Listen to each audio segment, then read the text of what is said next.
Hi everyone, it's John from Cawley Masonry. We're back at it again in the basement. It's basement season.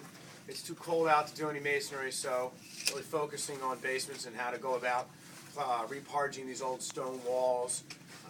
Very important, especially in these homes that are over 100 years old. The plaster starts to come off. So we've got it down to the stone base here.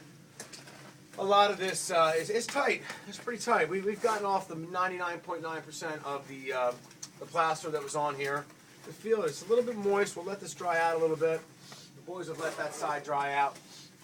And Juan here is applying our coat of epoxy. And this goes over everything. It's a water-based epoxy. It's a great product.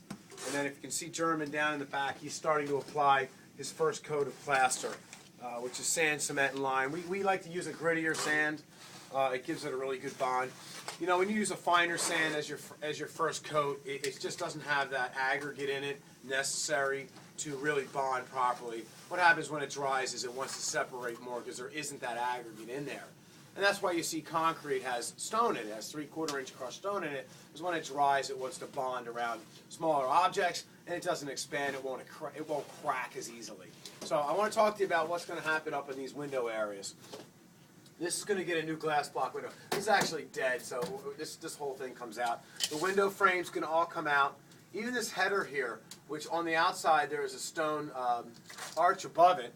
Back in the day, they put in 1, 2, 3 pieces of wood to hold the stone above it as a header, and then they used actually the cantilevering factor of the stone as their header, and they used the window, the top of the window frame, as their main header, which, you know, technically is holding it fine, but right now it's all compressed together. This is going to have to come out to put the glass block window in. The glass block needs to go up against the masonry, and this will get a vent. You always want to have a vent in your glass block window to allow any type of moisture that may be trapped in the basement. You can open up the window, let that air get in. If it's a nice day, keep it open, let the fresh air come in. The heating systems love them. You know, it's all good for it. So the window will get set in between the masonry. We'll point all around it, make it real nice and tight. Everything will be happy. So we're getting the first coat on, and we'll get back here. We'll let it dry. The whole basement's getting done, so we're going to be here for a little bit, and we'll show you as we go. Thanks for stopping by. Check us out on the website, cawleymasonryinc.com.